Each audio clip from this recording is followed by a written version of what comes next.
Дедушка мамы рукою дрожащей достал все награды с войны той палящей. Медали и орден за взятие Праги, Варшавы, Берлина и личной отваги. Слезы стояли в глазах его добрых, Войной опаленных, но не побежденных. Я слушала молча рассказ его тихий о страшных сражениях и залпах победных.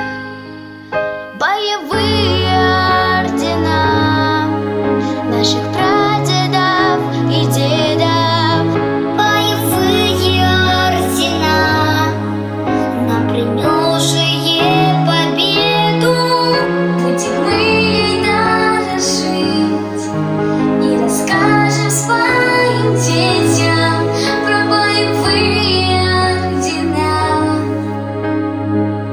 наших прадедов и дедов.